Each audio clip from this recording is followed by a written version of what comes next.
우리 아이 두뇌 발달을 위해서 이미 많은 장난감이나 여러 가지 활동을 해보셨을 텐데요. 돈은 돈대로 쓰고 몸은 몸대로 지치고 계셨을 겁니다. 정말로 이게 효과가 있는지 확인이 안 돼서 답답하셨을 것 같아요. 네, 실제로 저도 아이를 키우면서 두뇌 발달에 도움이 된다는 장난감은 다 사봤던 것 같아요. 바스락거리는 책이 좋다고 하면 그것을 샀고요. 또 누르면 소리 나는 장난감이 좋다고 하면 그것을 샀고요. 네, 전문가인 저도 이런 시행착오를 겪었습니다. 아이에게 줄 수 있다면 특별한 교육을 하지 않아도 아이의 두뇌는 장담하건대 무조건 균형적으로 발달할 수 있습니다. 오늘 이 영상 하나로 그 이유가 명확해지실 거예요.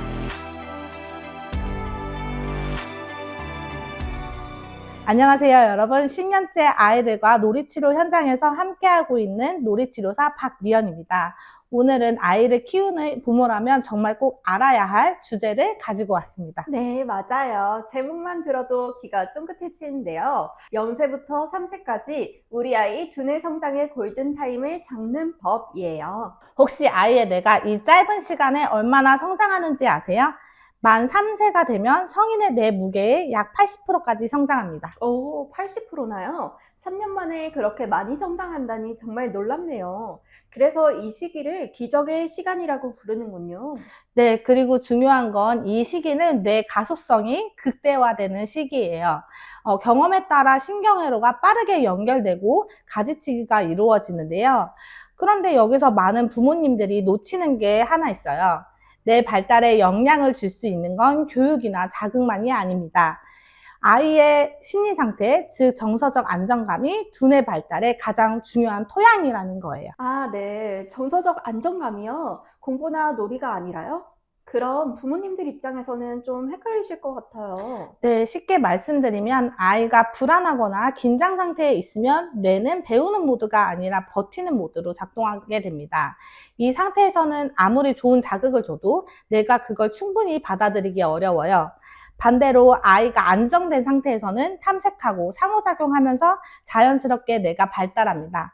저도 10년 동안 놀이치료 현장에서 이걸 직접 눈으로 확인해 왔습니다. 오, 네. 현장 경험에서 나온 이야기라 더 믿음이 가네요. 그럼 오늘 단계별로 하나하나 살펴보도록 할까요? 네, 먼저 첫 번째 단계 0에서 18개월인데요. 이 시기에 핵심 키워드가 있어요. 어떤 키워드일까요? 애착과 생존 리듬이에요. 이 두 가지가 이 시기 두뇌 발달의 핵심이라고 할 수 있습니다. 네. 애착은 정서적인 이야기 아닌가요? 두뇌 발달이랑 직접 연관이 있을까요? 직접적으로 연관이 있어요. 아이에게 주 양육자는 세상을 바라보는 창문 같은 존재거든요. 아이가 울 때 즉각적으로 반응해주면 세상은 안전한 곳이구나 라는 신뢰의 회로가 뇌에 새겨집니다. 이게 바로 정서적 안정감의 시작이에요. 반대로 울어도 반응이 없는 환경이 반복되면 아이의 뇌는 세상을 위협으로 인식하고 만성적인 스트레스 상태로 놓이게 돼요. 이 상태가 지속되면 코티졸이라는 스트레스 호르몬이 지속적으로 분비되면서 실제로 뇌 신경세포를 손상시킬 수 있어요. 아, 그 안전기지가 튼튼해야 나중에 더 넓은 세상을 탐색할 용기도 생기는 거겠네요. 네, 정확합니다. 정서적으로 안정된 아이는 새로운 것을 탐색할 때 불안이 낮아요. 탐색을 많이 할수록 뇌에 더 많은 신경 연결이 생기고 정서적 안정, 그리고 탐색 증가, 두뇌 발달. 이 세 가지는 하나의 사이클로 연결되어 있습니다. 네. 근데 여기서 부모님들이 제일 고민하시는 게 이거예요. 울 때마다 바로 반응을 해주면 버릇 나빠지는 거 아니냐. 이런 질문들 진짜 많이 하시거든요. 네, 맞아요. 정말 많이 하시는 질문입니다. 이걸 버릇으로 보기보다는 신뢰를 쌓는 과정으로 보시는 게 더 중요합니다. 아이가 반복적으로 반응을 받으면서 세상은 안전하다는 경험을 쌓고 이게 스트레스 조절 능력의 기초가 되는 거예요. 또 스트레스가 지속되면 뇌 발달 자체가 손상된다기보다 신경 연결과 조절 시스템 형성에 영향을 줄 수 있습니다. 네. 그렇군요. 스킨십 이야기도 빠질 수 없을 것 같습니다. 네, 맞아요. 흥미로운 사실이 있는데요. 뇌와 피부는 같은 외배엽에서 발생하기 때문에 촉각 자극은 정서 안정과 신경계 발달에 중요한 영향을 줍니다.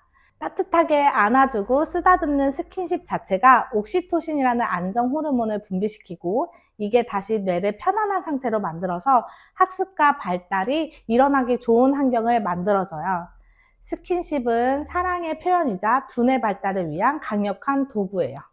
그래서 따뜻하게 안아주고 쓰다듬는 경험은 아이에게 나는 안전하다는 신호를 주고 이런 경험이 반복되면 아이의 신경계가 점점 안정되게 됩니다. 그래서 스킨십은 단순히 애정 표현이 아니라 발달을 위한 중요한 환경이라고 보시면 돼요. 네.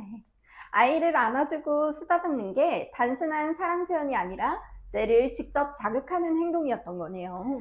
네, 그렇죠. 또 거기에 수면과 영양도 빠질 수 없습니다. 뇌는 자는 동안, 낮 동안의 경험이 기억으로 통합되고 스트레스 연결을 강화시킵니다. 특히 수면 중에 정서 처리도 이루어지기 때문인데요. 네, 잘 자는 아이가 심리적으로 더 안정되고 낮에 더 잘 배웁니다. 네. 그러니까 이 시기에 아이의 낮잠이 그냥 자는 게 아니었던 거네요. 네, 맞아요. 그리고 영양은 특별한 지능 음식을 찾기보다는 탄수화물, 단백질, 지방 같은 5대 영양소를 골고루 먹이는 게 신경세포 성장에 훨씬 중요합니다. 아, 뭔가 특별한 게 있을 줄 알았는데 기분이 제일 중요한 거네요. 선생님, 놀이치료 현장에서 0에서 18개월 아이에게 직접 해주면 좋다고 추천하시는 놀이가 있으실까요? 네, 이 시기에는 감각과 애착이 핵심인데요. 치료 현장에서 효과를 직접 확인한 놀이를 소개해 드릴게요. 오, 기대되는데요. 첫 번째는요? 거울 앞 표정 대화 놀이예요. 아이를 무릎에 앉히고 함께 거울을 바라보면서 엄마가 먼저 과장된 표정을 지어보는 거예요. 놀란 표정, 기쁜 표정, 슬픈 표정처럼요. 그리고 아이의 표정을 따라해 주기도 하고요. 네. 거울놀이가 왜 두뇌 발달에 좋은 걸까요? 이 시기에 아이의 뇌는 거울 뉴런이 폭발적으로 발달하고 있어요. 다른 사람의 행동을 보면서 내 뇌가 똑같이 반응하는 신경세포인데요. 엄마의 표정을 보고 모방하는 과정에서 공감 능력과 신경 기반이 만들어집니다. 그런데 여기서 핵심이 있습니다. 이 노래가 효과적인 이유는 자극 때문이 아니라 엄마가 내 표정을 따라해준다는 경험이 아이에게 나는 받아들여지는 존재야 라는 정서적 안정감을 준다는 거예요. 그 안정감이 뇌를 더 발달하게 작동시키는 거고요. 네. 단순히 거울을 보는 게 아니라 표정을 주고받는 게 핵심이군요. 두 번째는요? 네, 몸으로 진동 느끼기 놀이예요. 아이를 무릎에 앉히거나 가슴에 안고 엄마 아빠가 낮고 깊은 목소리로 허밍을 하거나 노래를 불러주는 거예요. 그냥 노래 불러주는 거랑 다른 건가요? 네, 달라요. 피부와 뼈를 통해 전달되는 진동은 신경계 안정시키는 효과가 탁월해요. 그런데 이것보다 더 중요한 게 있습니다. 아이가 엄마 아빠의 심장 소리와 온기를 피부로 느낀다는 그 순간 뇌는 나는 안전하구나 신호를 받아들여요. 이 신호가 반복될수록 아이의 기저 불안 수준이 낮아지고 내가 학습과 발달을 더 많은 에너지를 쓸 수 있다는 거예요. 네. 진동놀이도 좋은데요. 이걸 조금 더 쉽게 할 수 있는 방법도 있을까요? 네, 그래서 제가 부모님들께 더 추천드리는 놀이는 거미가 올라가는 놀이입니다. 아이의 몸 위를 손가락으로 천천히 움직이면서 거미가 줄을 타고 올라갑니다. 노래를 불러주시는 거죠. 그러면서 손가락을 팔에서 어깨, 배로 이동하는 거예요. 이동하실 때 어깨로 간다, 배로 간다 라고 말씀해 주시면 더 좋고요. 그리고 중간에 잠깐 멈추면서 어디로 갈까? 이렇게 말씀해 보세요. 이때 아이가 기대감에 눈을 반짝이거나 몸을 움츠릴 때 1, 2초만 기다려 보세요. 아, 아이가 기다리게 하는 거네요. 네, 맞아요. 그게 핵심입니다. 아이는 이 과정에서 다음을 예측하고 기다리는 반응 경험을 하게 됩니다. 그리고 마지막에는 거미가 쏙 숨었네 이렇게 마무리해 주세요. 네. 근데 부모님들은 이걸 간지럽히기처럼 빠르게 하실 것 같아요. 네, 맞아요. 그게 가장 흔히 하는 실수입니다. 빠르게 자극을 주는 게 아니라 천천히 예측 가능하게 해주는 게 중요합니다. 전문적인 치료 현장에서 쓰는 방법을 집에서도 쉽게 할 수 있다니 정말 신기하네요. 자, 이제 18개월 이후로 넘어가 볼까요? 이 시기엔 어떤 변화가 있나요? 이 시기부터 아이가 신체적으로 독립하기 시작하면서 사회적 뇌를 본격적으로 가동하기 시작합니다. 그런데 여기서 중요한 포인트가 있어요. 사회적 뇌가 제대로 작동하려면 아이가 정서적으로 안정되어 있어야 한다는 거예요. 불안하고 위축된 아이는 타인을 위협으로 인식하기 때문에 사회적 뇌가 닫혀버려요. 반대로 안정된 아이는 타인에게 관심을 갖고 적극적으로 상호작용하면서 사회적 뇌가 빠르게 발달합니다. 네, 사회적 내요? 처음 들어보는 표현이에요. 우리 뇌의 절반 가까이는 타인과 공감하고 정서를 조절하는 사회적 뇌의 영역인데요.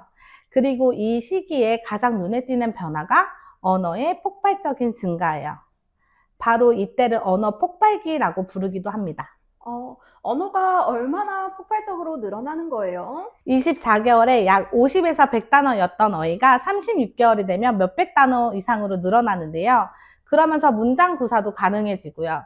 그런데 여기서도 정서의 역할이 굉장히 커요. 치료 현장에서 보면 언어 지연이 있는 아이 중에 지능이나 발음의 문제가 아니라 만성적인 불안이나 긴장 상태가 언어 발달을 억제하고 있는 경우가 굉장히 많습니다. 아이의 마음이 편안할 때 말문이 트이는 거예요. 마음의 문이 열려야 입도 열리는 거죠. 네, 그렇군요. 하지만 이 시기에 부모와의 풍부한 대화가 아이의 인지 능력을 확장하는 프레임이 되는 건 확실합니다. 네. 그런데 합동 주시라는 말도 들어본 적이 있는데 이건 뭘까요? 15개월에서 18개월에 나타나는 행동인데요. 공동주의라고도 합니다. 부모와 아이가 같은 곳을 바라보며 마음을 나누는 거죠. 예를 들어 아이가 창밖에 새를 보고 엄마 저기 새가 있어 라고 말하는데 그때 엄마도 같이 바라보며 새다 새 라고 말해주는 그 순간이요. 이 순간에 아이가 느끼는 건 단순한 시각자극이 아니에요. 엄마가 나와 같은 걸 보고 있어. 나의 관심이 존중받고 있어. 라는 정서적 연결감이에요. 이 연결감이 쌓일수록 아이는 타인과 마음을 나누는 것을 안전하고 즐거운 것으로 학습하게 됩니다. 네, 사소해 보이는 그 순간들이 정말 중요한 역할을 하고 있었네요. 선생님, 이 시기엔 어떤 놀이가 효과적일까요? 이 시기는 언어와 사회성이 폭발하는 시기잖아요. 저도 치료 현장에서 검증된 놀이들을 소개해 볼게요. 네, 첫 번째부터 바로 알려주세요. 감정 인형 놀이인데요. 조금 쉽게 설명드릴게요. 이 시기에는 아이가 감정을 말로 표현하기가 아직 어렵기 때문에 처음에는 질문하기보다는 보여주는 게 더 중요합니다. 예를 들어 손이나 간단한 인형으로 이 친구 화났어, 슬펐대, 기분이 좋대 이렇게 짧게 표현해 주는 거예요. 아이한테 바로 어떤 감정이야? 라고 묻는 게 아니라 먼저 들려주는 거군요. 네, 맞아요. 이 시기에는 감정을 맞히게 하는 게 아니라 감정에 이름을 붙여주는 경험이 중요합니다. 그리고 아이가 조금 익숙해지면 그 다음 단계로 넘어가시면 되는데요. 예를 들어서 화났네 하고 나서 화났어? 속상했어? 이렇게 가볍게 따라 말할 수 있게 도와주는 거예요. 그리고 그 이후에 이 친구 지금 어떤 기분일까? 이렇게 질문하는 단계로 넘어가시면 됩니다. 처음부터 질문하는 게 아니라 보여주고 같이 말해보고 그 다음에 질문하는 거군요. 네, 맞아요. 이 순서를 지켜주시면 아이가 부담 없이 감정을 배우고 나중에는 스스로 표현할 수 있게 됩니다. 이 시기에 아이들은 자신의 감정을 직접 표현하는 게 아직 어렵습니다. 감정을 억누르거나 표현하지 못하면 그 에너지가 문제 행동으로 나타나게 되는데요. 그런데 인형이라는 제3자를 통해 감정을 바라볼 때는 훨씬 안전하게 감정을 인식하고 이야기할 수 있거든요. 이 놀이를 통해 감정에 이름을 붙이는 연습을 하면 아이의 정서 조절 능력이 높아지고 뇌의 전두엽 발달에도 직접적인 영향을 줍니다. 감정 어휘가 이 시기에 얼마나 쌓이느냐가 평생 정서 조절 능력을 결정하기 때문이에요. 네, 인형이 감정 표현의 안전한 출구가 되는 거군요. 두 번째는요? 물 따르기 스키마 놀이입니다. 크기가 다른 컵들을 여러 개 늘어놓고 아이가 물을 자유롭게 따르게 내버려 두는 거예요. 쏟아져도 괜찮습니다. 아이들은 특정 행동의 패턴을 반복하면서 세상의 물리 법칙을 뇌에 새기는 시기가 있어요. 그런데 여기서 중요한 게 있습니다. 쏟지 마, 그만해 라는 말을 반복되면 아이는 탐색 자체에 불안을 느끼게 됩니다. 탐색에 불안이 생기면 호기심이 줄고 내 학습 회로가 점점 닫히게 되죠. 실컷 해보게 두는 것 그 자체가 심리적 안정감을 주는 동시에 두뇌 발달을 촉진하는 거예요. 아, 쏟는다고 혼냈던 부모님들이 이 말을 듣고 좀 뜨끔하시겠네요. 네, 실제로 치료실에 오는 아이 중에 집에서 이런 탐색놀이를 너무 제지당한 경우에 인과관계 추론이나 실행 기능이 약한 경우가 있었어요. 네. 세 번째는 몸 지도 그리기 놀이입니다. 넓은 종이나 전지에 바닥에 깔고 눕는 거예요. 네, 몸의 윤곽을 그려주는 겁니다. 그 다음 아이가 직접 눈, 코, 입, 배꼽 위치에 스티커를 붙이거나 그림을 그려보는 거예요. 네. 몸 그림을 직접 그리는 거군요. 이건 어떤 효과가 있을까요? 네, 이 놀이가 자극하는 게 신체 도식이에요. 그런데 더 깊은 의미가 있습니다. 네. 내 몸은 소중해라는 감각을 뇌에 새기는 거예요. 자기 몸에 대한 긍정적인 인식, 즉 신체 자존감이 높은 아이는 심리적으로 안정감이 높아요. 그리고 그 안정감이 다시 뇌 발달의 기반이 되는 거고요. 치료 현장에서 자존감이 낮은 아이들을 보면 신체 인식 자체가 흐린 경우가 많아요. 이 신체 도식이라는 개념 자체를 처음 들어봤는데 이게 이렇게 여러 발달 영역과 연결이 되는 거군요. 네, 놀이치료 10년 동안 느낀 건 아이들을 몸으로 먼저 세상을 배운다는 거예요. 그리고 그 몸이 안전하고 사랑받는다는 느낌을 가질 때 뇌도 가장 활발하게 성장합니다. 네. 이론을 들었으니 실전으로 가볼게요. 부모가 일상에서 바로 실천할 수 있는 것들 정리해 주시겠어요? 5가지예요. 첫 번째, 반응적인 양육이에요. 아기의 요구에 민감하고 즉각적으로 반응해 주는 게 신뢰의 회로를 만드는 기본이 됩니다. 그런데 이게 단순히 울음을 달래주는 게 아니에요. 나는 중요한 존재야. 내 감정은 받아들여져. 라는 심리적 경험을 반복적으로 제공하는 거예요. 이 경험이 쌓이면 내 스트레스 반응 시스템이 안정화가 되고 이후에 어떤 어려운 상황에서도 쉽게 무너지지 않는 회복 탄력성의 기반이 만들어집니다. 네. 두 번째는요? 교구보다 경험이에요. 비싼 전집이나 교구보다 직접 만지고 느끼고 걷는 일상의 경험이 훨씬 좋습니다. 그런데 여기서 포인트는 그 경험이 부모와 함께 안전한 느낌 속에서 이루어져야 한다는 거예요. 같은 공원 산책이라도 부모가 불안하거나 스마트폰에 집중되어 있으면 아이는 그 불안을 고스란히 흡수해요. 아이 옆에서 함께 웃고 반응해주는 부모의 존재가 그 자체로 최고의 교구입니다. 네. 그 말이 정말 반가운데요. 세 번째는요? 놀이는 내 언어입니다. 그런데 놀이가 진짜 효과를 발휘하려면 아이가 그 놀이 안에서 심리적으로 안전하다고 느껴야 됩니다. 부모가 결과에 집착하거나 이렇게 해봐 저렇게 해봐 라며 지시하면 놀이가 아이에게 스트레스가 돼요. 아이 주도로 그리고 아이의 속도로 실패해도 괜찮다는 분위기 속에 하는 놀이가 뇌를 가장 건강하게 자극합니다. 네. 네 번째인데요. 미디어 노출 이야기가 빠질 수 없겠죠? 맞아요. 24개월 이전의 영상 노출은 언어 발달 지연의 원인이 될 수 있습니다. 그런데 더 중요한 이유가 있습니다. 영상은 아이의 정서에 반응해주지 않아요. 아이가 울어도 웃어도 화를 내도 그냥 재생될 뿐이죠. 정서적 반응을 주고받는 상호작용이 없으면 내 사회적 회로와 정서조절 회로가 제대로 발달하지 못합니다. 네. 화면이 아이를 달랠 수는 있어도 뇌를 키울 수는 없다는 거네요. 마지막 다섯 번째는요. 부모의 자신감이에요. 그런데 이건 단순히 육아 자신감만의 이야기가 아닙니다.